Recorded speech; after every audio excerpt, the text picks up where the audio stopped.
संभाजीनगरच्या पाणी प्रश्नावर ठाकरेंची शिवसेना आक्रमक झाली आहे। संभाजीनगरमध्ये ठाकरेंच्या शिवसेनेनं हंडा मोर्चा काढलाय। संभाजीनगरच्या मुख्य चौकामध्ये ठाकरेंच्या शिवसेनेकडून हे आंदोलन केलं जात आहे। मुख्यमंत्री उपमुख्यमंत्री संभाजीनगर दौऱ्यावर असतानाच हे आंदोलन केलं जात आहे। फडणवीस, शिंदे आणि अजितदादांचा ताफा अडवण्याचा इशारा सुद्धा आंदोलनकर्त्यांनी दिलेला आहे।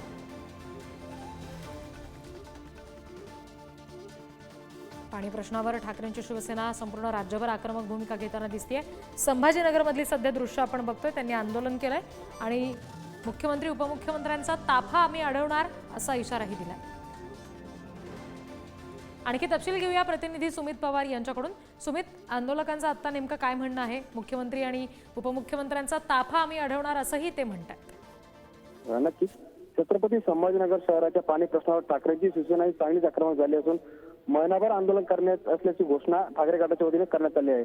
लबाडांना पाणी द्या या ब्रीज वाक्याखाली आंदोलन करण्यात येणार असून त्याचाच एक टप्पा म्हणून आज शहरातील 4 प्रवेशद्वारांवर ठाकरेंच्या शिवसेनेकडून रिकाम्या अण्णाचे तोरण बांधून आंदोलन करण्यात येईल।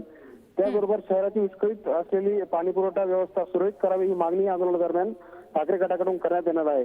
विरोधी पक्षनेते अमर जाधव नुकतेच मुकुंदवाडी चौकात दाखल झाले असून स्वतः ते तोरण बांधून ते आंदोलन सुरुवात करतील। त्याचबरोबर बाळा पेट्रोल चौकामध्ये ठाकरे गटाचे नेते चंद्रकांत खरे उपस्थित असतील। त्याचप्रमाणे रेल्वे स्टेशन परिसरात आणि असूल टी पॉइंट येथे देखील तोरण बांधून आंदोलन पार पडेल। त्यामुळे आता या शहराच्या विस्कळीत झालेल्या पाणी पुरवठ्यावर सुरळीत करण्यासाठी या ठाकरे गटाच्या आंदोलनाचा कितपत परिणाम होतो हे बघणं महत्त्वाचं असेल। रिद्धी जी, सुमित, धन्यवाद दिलेल्या माहितीसाठी।